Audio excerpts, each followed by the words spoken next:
Hello everyone, welcome to our YouTube channel. जैसा कि आपको पता है कि हम एचपी सब इंस्पेक्टर के लिए प्रीवियस ईयर क्वेश्चंस की डिस्कशन कर रहे हैं, तो आज हम पार्ट 4 को डिस्कस करने जा रहे हैं। इसमें भी 25 के अराउंड क्वेश्चंस होंगे और साथ में एक्स्ट्रा इन्फॉर्मेशन भी होगी। So my name is Nitin Vashisht. So चलिए स्टार्ट करते हैं। So first question is the ATPase enzyme is located in mitochondria in, कि जो एटीपी एक एंजाइम है, ठीक है, वो माइटोकॉन्ड्रिया में कहाँ पे लोकेट करता है। So option 1 is oxysomes, option 2 is outer membrane, option 3 is inner membrane and option 4 is matrix. So यहां पे जो हमारा करेक्ट ऑप्शन हो जाएगा कि जो हमारा एटीपी है एंजाइम, वो माइटोकॉन्ड्रिया में कहां पे लोकेट होता है, तो इसका होगा ऑप्शन नंबर ए, ऑक्सीसोम्स। सो अब मैं पिक्चर की हेल्प से आपको समझाने की कोशिश करूंगा कि ऑक्सीसोम्स की लोकेशन कहां पे होती है। सो देखिए, ये हमारा माइटोकॉन्ड्रिया का इंटरनल स्ट्रक्चर है। तो देखो यहाँ पे एक फोल्डेड सा स्ट्रक्चर बना हुआ है। जो इसकी इनर मेम्ब्रेन है, यहाँ पे ये जो इनर मेम्ब्रेन है, यहाँ पे हमारे होता है लाइसोसोम। तो लाइसोसोम के अंदर ही हमारा एटीपी प्रेजेंट होता है। अब एटीपी को हम क्या बोलते हैं, energy currency of the cell. मतलब जो सेल्स को एनर्जी मिलती है वो एटीपी की फॉर्म में स्टोर हो जाती है, और वैसे स्टोर हाउस बोलते हैं माइटोकॉन्ड्रिया, और माइटोकॉन्ड्रिया के अंदर ही ऑक्सीसोम्स में हमारे एटीपी पाए जाते हैं। अब यहाँ पर इनकी अलग अलग मेम्ब्रेन्स होती हैं, जैसे ये इनर मेम्ब्रेन और यहाँ पे डीएनए मतलब माइटोकॉन्ड्रिया का अपना खुद का डीएनए होता है। जैसे न्यूक्लियस का भी खुद का डीएनए होता है एंड माइटोकॉन्ड्रिया का भी खुद का डीएनए होता है। अब डीएनए में होता क्या है, जो हमारी जेनेटिक इंफॉर्मेशन हैं वो कहाँ पे स्टोर होती हैं, वो डीएनए में स्टोर होती हैं। अब इसमें मैट्रिक्स दिया हुआ है। देखो मैट्रिक्स क्या होता है कि जो भी सरफेस है, कि किस सरफेस के ऊपर ये सारी चीजें पाई गई हैं, उसको बोलते हैं मैट्रिक्स। जैसे हम घरों पर मैट्रिक्स बिछाते हैं, तो मैट्रिक्स क्या होता है कि जिसके ऊपर हम कुछ चीजों को रखते हैं। तो मैट्रिक्स वैसे ही वो सरफेस प्रोवाइड करता है जहां पे ये सारी चीजें लाई करती हैं। जैसे हमारा ऑक्सीसोम हो गया, मैट्रिक्स हो गया, डीएनए हो गया, इसको लाई करने के लिए भी एक सरफेस चाहिए होता है, जो कौन प्रोवाइड करता है, मैट्रिक्स प्रोवाइड करता है। अब मूव करते हैं हम क्वेश्चन नंबर 1 का आंसर क्या हो जाएगा, ऑक्सीसोम्स। दैट इज जो हमारा एटीपी है वो कहां पे लोकेट होता है, माइटोकॉन्ड्रिया में, ऑक्सीसोम्स में। अब मूव करते हैं क्वेश्चन नंबर 2 के ऊपर। सो क्वेश्चन नंबर 2 में क्या बोला हुआ है कि in a flower the parts that produces male and female gametes are, कि फ्लावर के अंदर जो मेल और फीमेल गैमेट्स होते हैं उनका नाम क्या है। तो option 1 is stamen and anther, option B is anther and ovary, and option number C is filament and stigma, option number D is stamen and style. So देखिए, जो फीमेल और मेल जो गैमेट्स होते हैं उनको हम क्या बोलते हैं, option number B, that is anther and ovary. जो हमारा एंथर होता है वो वहां पे मेल गैमेट्स पाए जाते हैं, मतलब जो मेल पार्ट होता है फ्लावर का वो रिप्रेजेंट करता है एंथर, एंड ओवरी रिप्रेजेंट करती है female part of the flower. So flower के स्ट्रक्चर को हम 2-3 दिनों से आपने देखा होगा कि फ्लावर का क्वेश्चन लगातार अलग अलग फॉर्म्स में आता जा रहा है, तो इसलिए ये फ्लावर है ये काफी इंपॉर्टेंट पार्ट बन चुका है, मतलब इस पर्टिकुलर एग्जाम के लिए, कि फ्लावर में से क्वेश्चन आने के चांसेस बहुत ज्यादा हैं। तो फ्लावर का स्ट्रक्चर जैसे कि हमें पता है कि फ्लावर में क्या होता है, ये सबसे जो नीचे वाला पोर्शन होता है उसको बोलते हैं स्टेम, और जो प्रोटेक्शन करता है फ्लावर के उसको क्या बोलते हैं हम, सेपल बोलते हैं। तो इसमें 2 पार्ट्स होते हैं, एक होता है stamen and second one is carpel. तो स्टेमन हमारा मेल रिप्रोडक्टिव पार्ट होता है and carpel is female reproductive part. अब देखो स्टेमन में क्या होता है, एक होता है एंथर एंड फिलामेंट। अब एंथर में क्या होते हैं, पोलन ग्रेन्स, एंड फिलामेंट जो इसकी नीचे की ये रोल लगी होती है, ये filament. And second one is carpel. Carpel के वैसे 3 पार्ट होते हैं, स्टिग्मा, स्टाइल एंड ओवरी। अब इसके अंदर क्या होती है, पोलन ट्यूब्स होती हैं। जब कभी भी पोलन ग्रेन यहां से यहां फॉल करते हैं तो इस पोलन ट्यूब के थ्रू यहां तक पहुंचते हैं हमारे ओवरी तक, और ओवरी के अंदर भी क्या होते हैं, ओव्यूल्स होते हैं, और ओव्यूल्स से हमारा सीड बनता है एंड ओवरी से हमारा फ्रूट बनता है। सो ये सारा डिस्कशन हो गया हमारे पार्ट्स ऑफ फ्लावर के बारे में। सो हमसे पूछा हुआ था कि इसमें रिप्रोडक्टिव पार्ट्स कौन से होते हैं, तो एक तो होता है एंथर, दूसरा क्या कौन सा है, हमारा जो पूछा हुआ था anther and ovary. So option number B will be the right answer, that is anther and ovary. अब मूव करते हैं क्वेश्चन नंबर 3 के ऊपर। तो क्या बोला हुआ है, अ trait in an organism is influenced by, कि जो ऑर्गेनिज्म के जो गुण होते हैं, कि जैसे हमारे अंदर जो कोई भी ट्रेट्स आए हैं, ठीक है, वो किसके थ्रू इफेक्ट होते हैं किसी भी ऑर्गेनिज्म में। तो option number 1 is parent only, option number 2 is maternal DNA only. First है पैटर्नल डीएनए, मतलब जो एक फादर का डीएनए होता है उसी से इफेक्ट होते हैं। सेकंड वन इज मैटरनल, मतलब मदर के डीएनए से ही इफेक्ट होते हैं। तीसरा है both maternal and paternal DNA, and D is neither by the parental nor by the maternal DNA, कि ना तो पैटर्नल डीएनए से ना तो मैटरनल डीएनए से इफेक्ट होते हैं।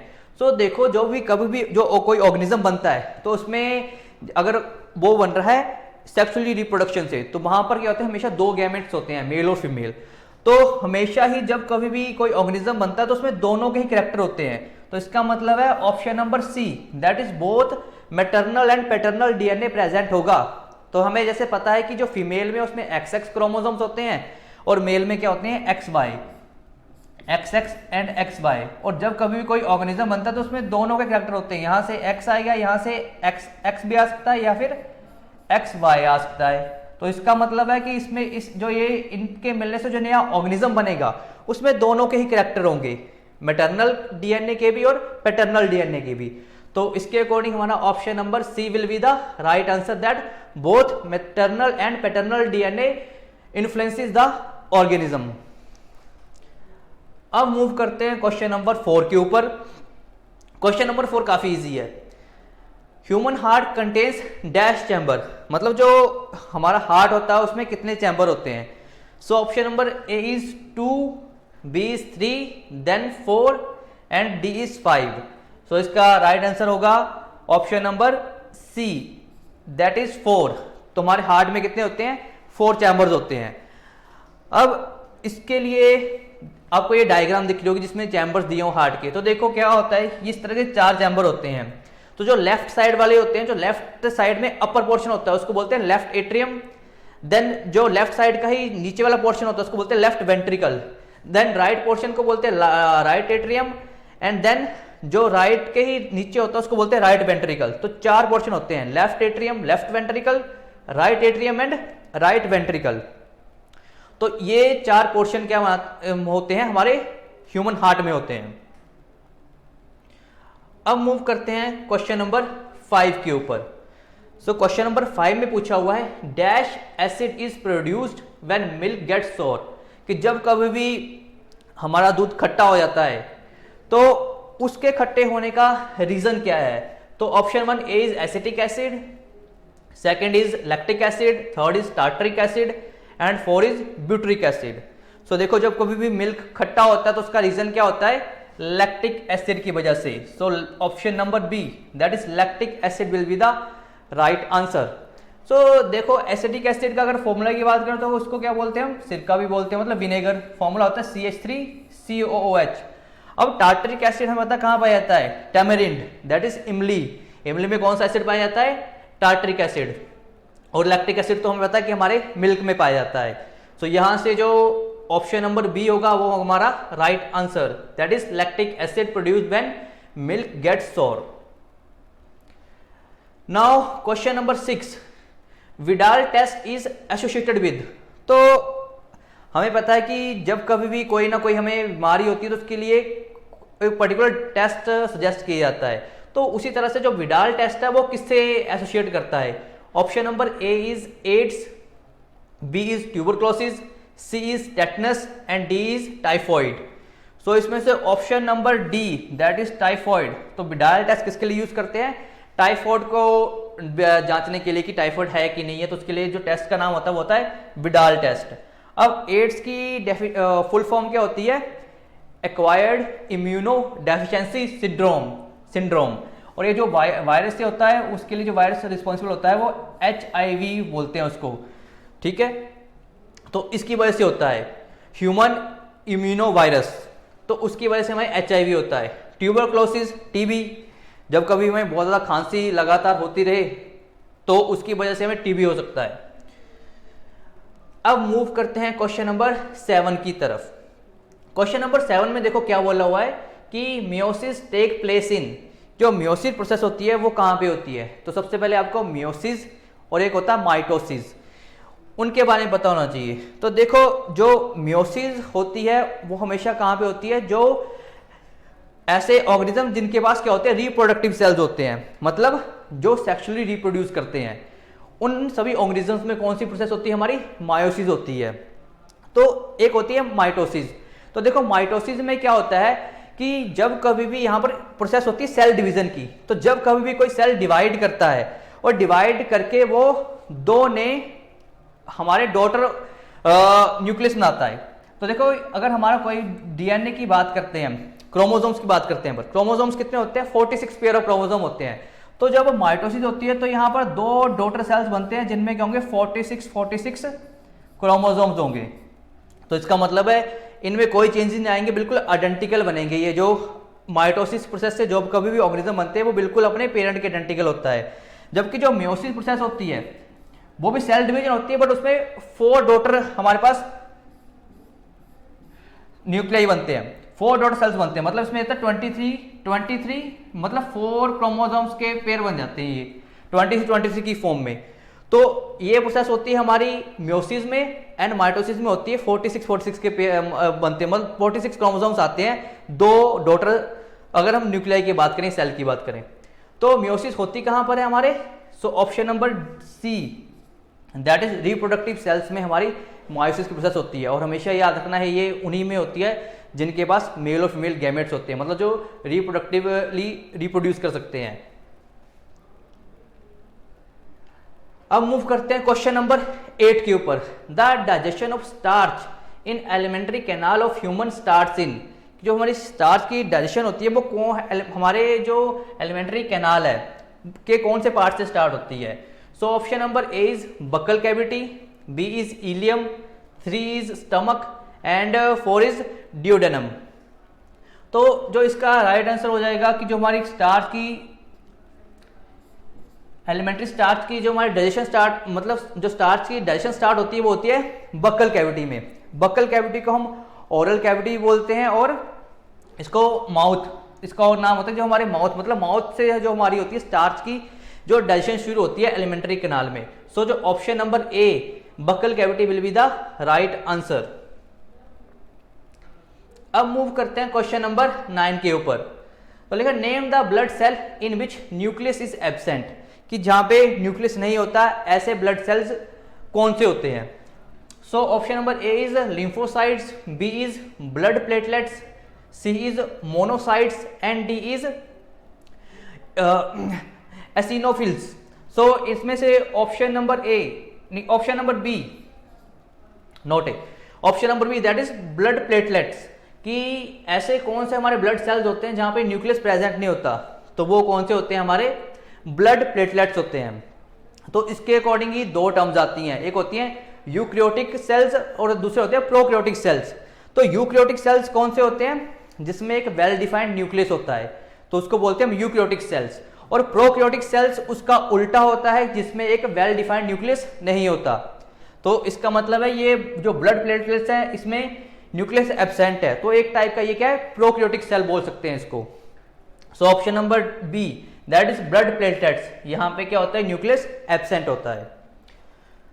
अब मूव करते हैं क्वेश्चन नंबर 10 की तरफ। So dash prevents diseases in human body, तो जो ह्यूमन बॉडी में डिसीजेज को रोकने का काम कौन करता है। So option number A is hormones, B enzymes, C red blood cells and D white blood cells. So देखिए हमें पता है कि जो हमारे WBC होते हैं that is white blood sales, ये हमारी हेल्प करते हैं हमारी बॉडी को डिसीजेज से बचाने में। सो यहाँ पर जो ऑप्शन नंबर डी है that is white blood sales, वो हमारी बॉडी में डिसीजेज को रोकने का काम करते हैं। अब देखो रेड ब्लड सेल्स दिया हुआ है, तो रेड ब्लड सेल्स का काम क्या होता है कि ट्रांसपोर्ट करना ऑक्सीजन का from lungs to the heart, और उसके बाद क्या होगा, हर पूरे बॉडी पार्ट्स में, पूरी बॉडी पार्ट्स में जो ऑक्सीजन को सर्कुलेशन करने का काम होता है, पहुंचाने का काम होता है, वो किसका होता है, रेड ब्लड सेल्स का होता है। अब हमारे हॉर्मोन्स, देखो हॉर्मोन्स हमारी बॉडी में क्या करते हैं, या तो मेटाबॉलिज्म को स्ट्रॉन्ग करते हैं, हमारी ग्रोथ हमारी बॉडी की ग्रोथ में हेल्प करते हैं ये। तो अगर हॉर्मोन्स बहुत ज़्यादा हमारी बॉडी में रिलीज हो जाएं या बहुत कम अमाउंट में बॉडी में आए तो उसकी वजह से बॉडी में काफ़ी प्रॉब्लम हो सकती हैं। तो इसलिए एक पर्टिकुलर बैलेंस होना चाहिए हमारी बॉडी में हॉर्मोन्स का। और उसी तरह एंजाइम्स, तो एंजाइम्स क्या बोल सकते हैं, एंजाइम्स क्या होते हैं, एक तरह कैटलिस्ट होते हैं, इनको बोलते हैं बायोलॉजिकल कैटलिस्ट। तो बायोलॉजिकल कैटलिस्ट, पहले कैटलिस्ट क्या होते हैं, देखो कैटलिस्ट कोई ऐसा सब्सटेंस होता है जो किसी भी रिएक्शन के प्रोसेस को या रेट को फास्ट करने का काम करता है। मतलब अगर कोई प्रोसेस थोड़े से ज्यादा टाइम ले रही है उसका कंप्लीट होने में, तो अगर उसमें हम एंजाइम डाल देंगे तो वो क्या करेगा, उस पर्टिकुलर प्रोसेस को कम टाइम में ही फिनिश कर देगा। तो एंजाइम्स क्या करते हैं, हमारी बॉडी में भी बहुत सारी केमिकल रिएक्शंस होती हैं, तो उनको करने में हेल्प करता है इन lesser time. So hope so आपको ये सारे ऑप्शंस क्लियर हो गए होंगे। और जो हमारा राइट आंसर है यहाँ पर कि कौन सा है जो ह्यूमन बॉडी में डिसीजेस को प्रिवेंट करता है, वो हमारे होते हैं WBC, that is white blood sales. अब मूव करते हैं क्वेश्चन नंबर 11 की तरफ। अब विच of the following is a synthetic polymer, हमें पूछा हुआ है कि इनमें से जो कोई पॉलीमर है उनमें से सिंथेटिक पॉलीमर कौन सा है। तो देखो ऑप्शन नंबर ए दिया हुआ है cellulose, B is PVC, C is proteins and D is nucleic acid.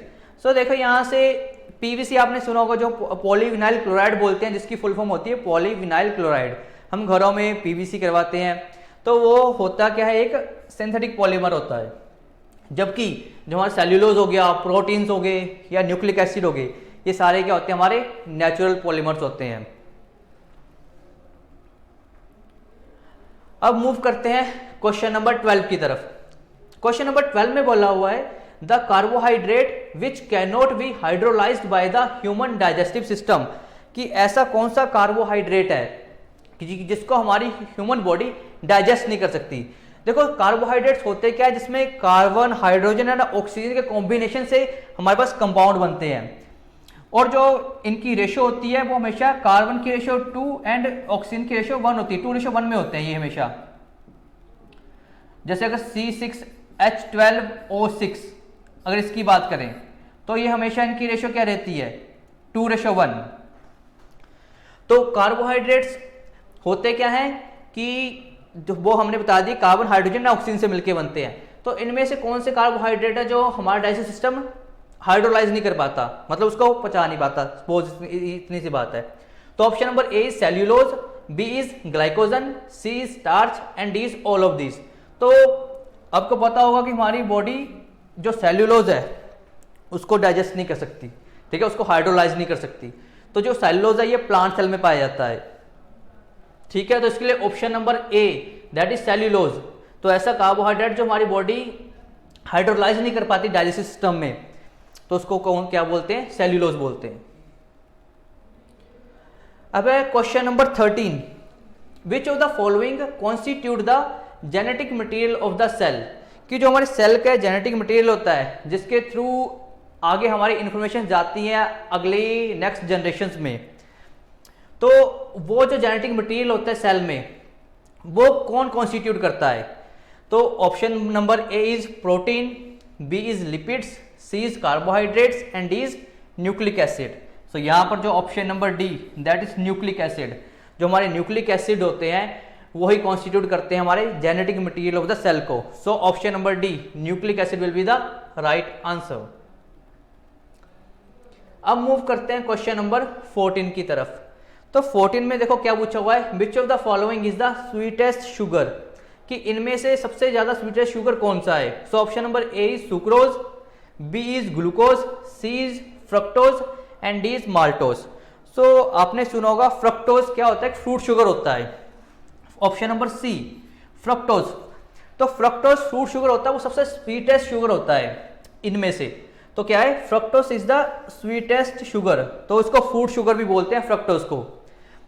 अगर हम सुक्रोज की बात करते हैं तो आपने चीनी का फॉर्मूला सुना होगा C11H22O11, जो हमारे शुगर केन यानी गन्ने में क्या पाया जाता है, सुक्रोज। ग्लूकोज का क्या होता है, C6H12O6। तो यहाँ पर ग्लूकोज का और सुक्रोज का फॉर्मूला आपको लग गया होगा पता, और फ्रक्टोज को क्या बोलते हैं हम, फ्रूट शुगर बोलते हैं। सो इसमें जो option number C that is fructose will be the right answer. सबसे स्वीटेस्ट शुगर कौन सी होती है, फ्रक्टोज। अब मूव करते हैं क्वेश्चन नंबर 15 की तरफ।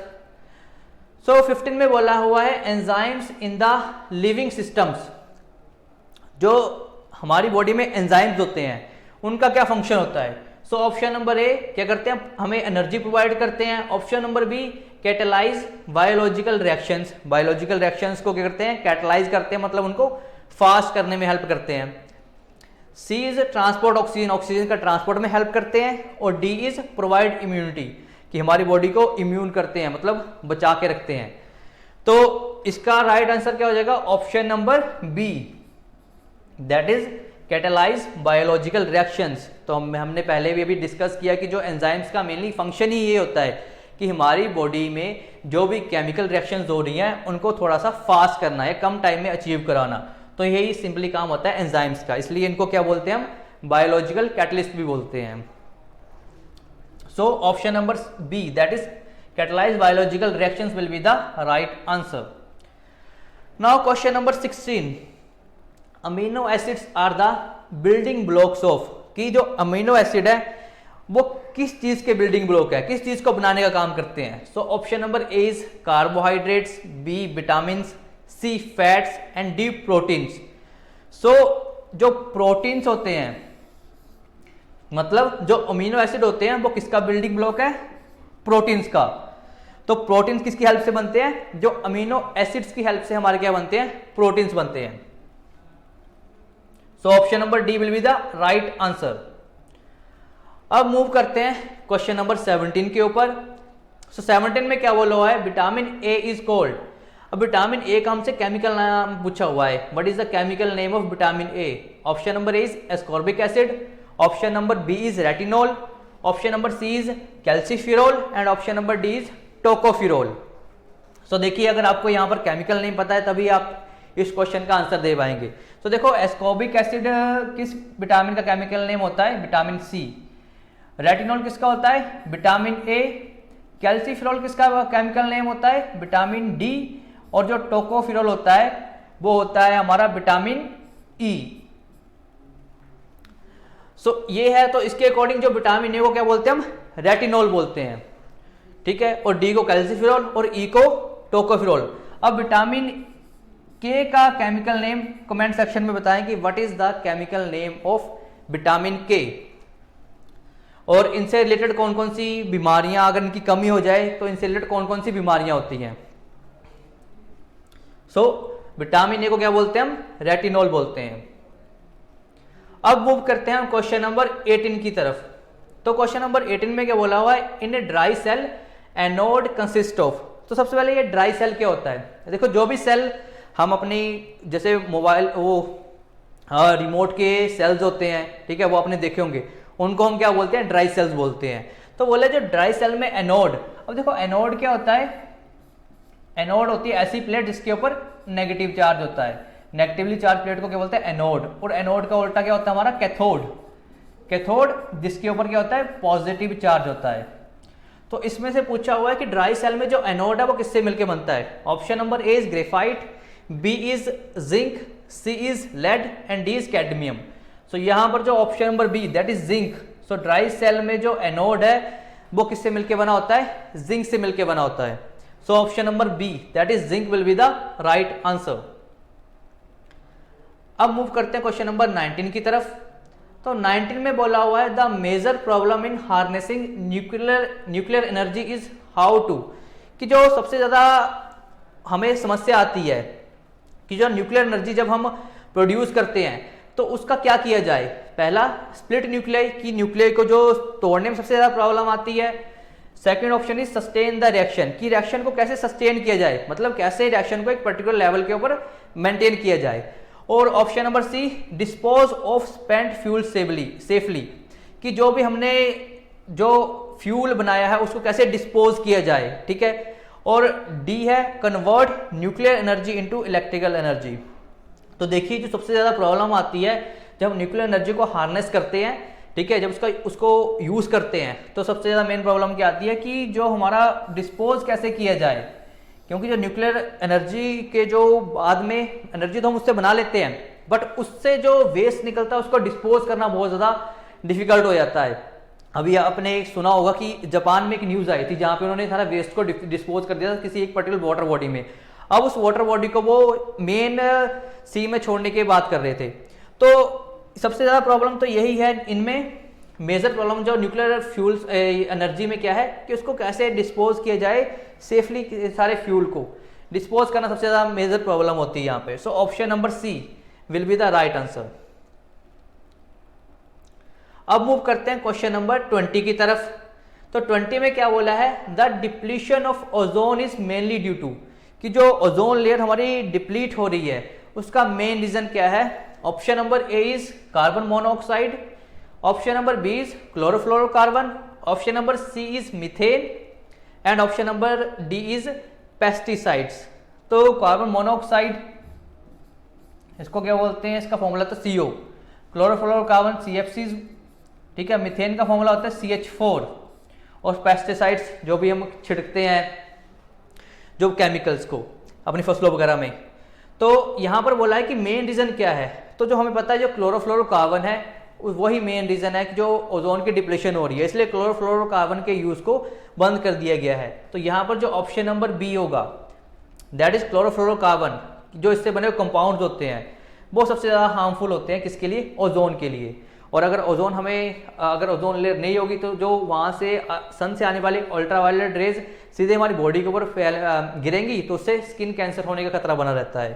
तो इसलिए ये जो क्लोरोफ्लोरोकार्बन है ये काफ़ी हार्मफुल है ओजोन के लिए। अब मूव करते हैं क्वेश्चन नंबर 21 की तरफ। तो क्वेश्चन नंबर 21 में क्या बोला हुआ है, the excessive exposure of humans to ultraviolet rays. Sorry यहाँ पर क्वेश्चन गायब हो गया है। एक्सेसिव एक्सपोजर जो ह्यूमंस का होता है अल्ट्रावायलेट रेज में, उसका रीजन क्या है।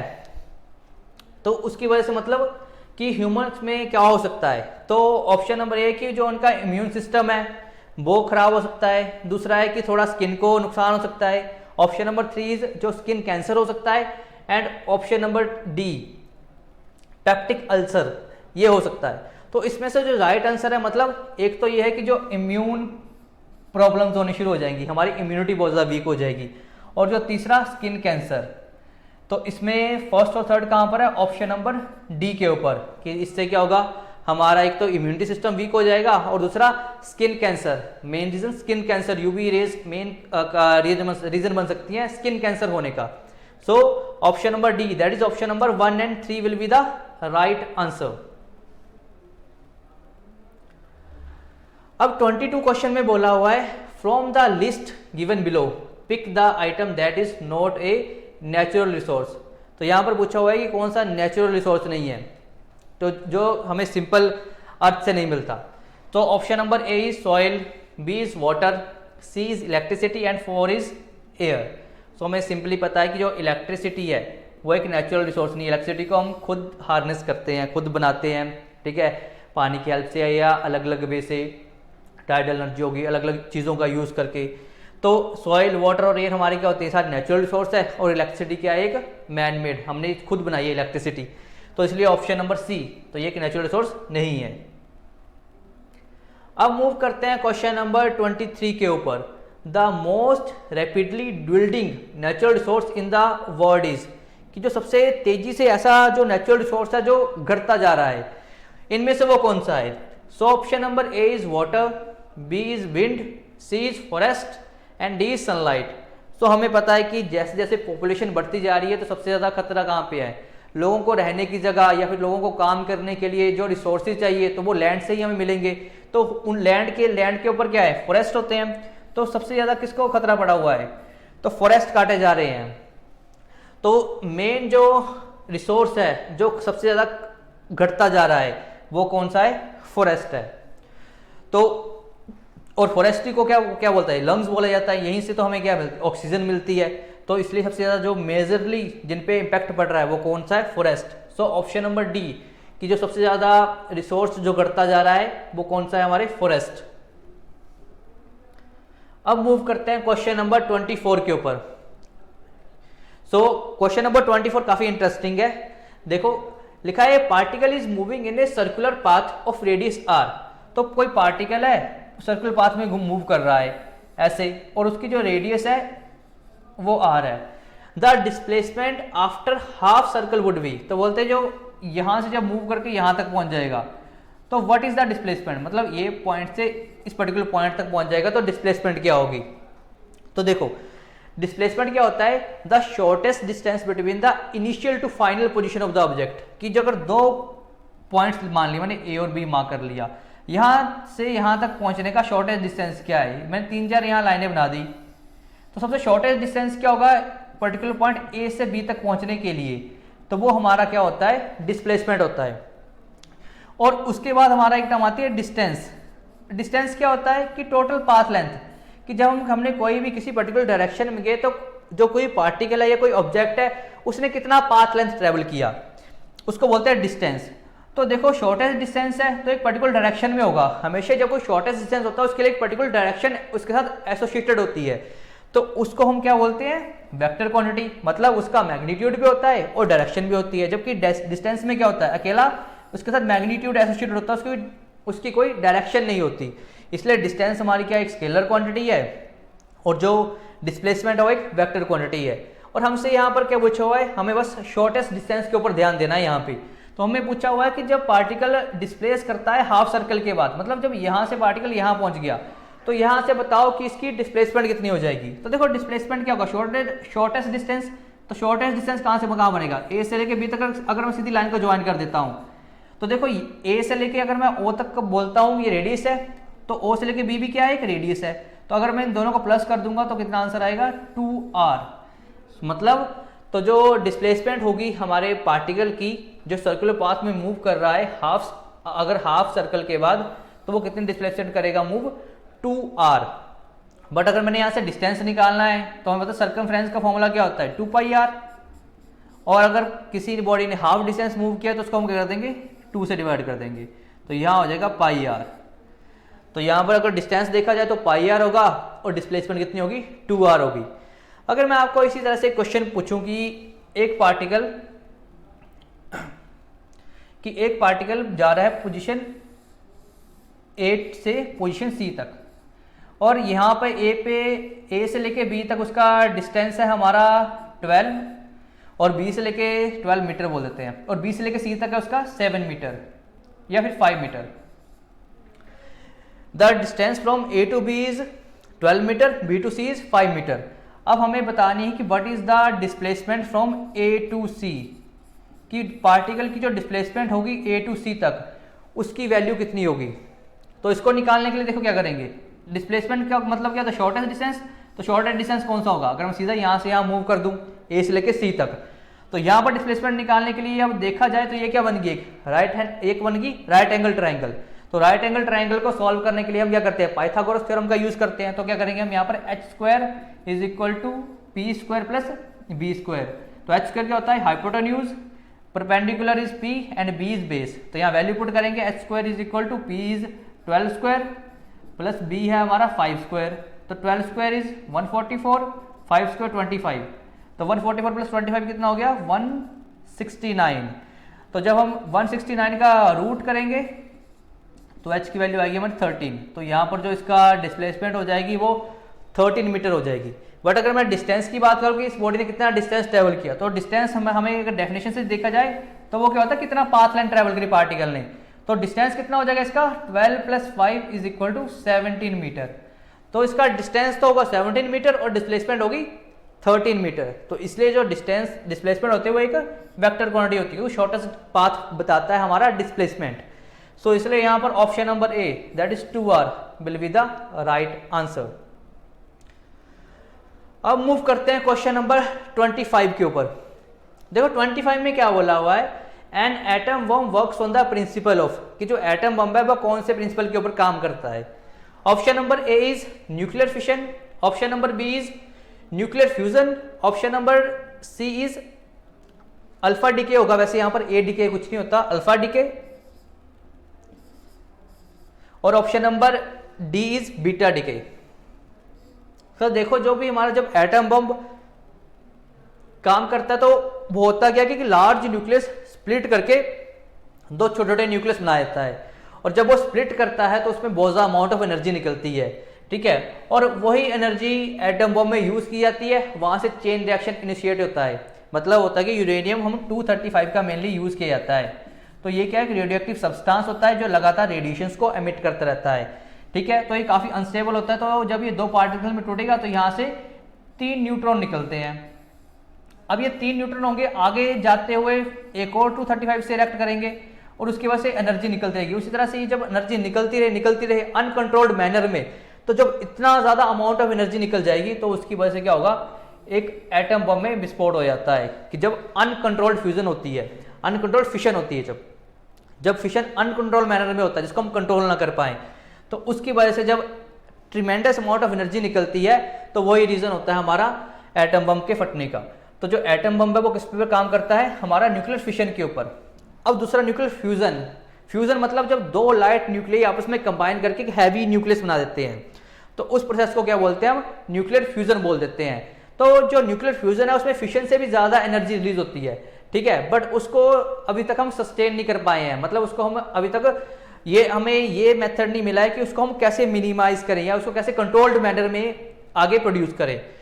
सो एक होता है अल्फा डिके और बीटा डिके। तो जब कभी कोई रेडियो एक्टिव एलिमेंट मतलब रेडिएशन एमिट करता है तो वो 3 फॉर्म में एमिट करता है। एक करता है अल्फा रेज में, फिर होता है बीटा रेज, फिर होती है गामा रेज। उसमें से जो अल्फा रेज होती है इन तीनों में से वो लीस्ट एनर्जेटिक होती है और गामा रेज क्या होती है सबसे ज़्यादा एनर्जेटिक होती है। मतलब alpha is less than beta, beta is less than gamma.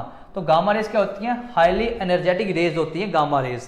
सो इसमें जो एटम बम है वो कौन से प्रिंसिपल के ऊपर काम करता है, दैट इज न्यूक्लियर फिशन के ऊपर काम करता है। सो ये थे आज के हमारे 25 क्वेश्चंस। होप सो आपको सारे क्वेश्चन अच्छे से समझ आ गए होंगे। अगर वीडियो अच्छी लगी हो तो लाइक करें, शेयर करें एंड सब्सक्राइब करें। इसके बाद हम आगे हाई कोर्ट क्लर्क उसके हाई कोर्ट के भी पेपर लेके आ रहे हैं, उसमें भी साइंस सेक्शन के बारे में डिस्कस करेंगे। तो अगर आपको ये वीडियो अच्छी लगी हो तो इसको शेयर करें, ज़्यादा से ज़्यादा लोगों तक पहुँचाएँ। Thank you.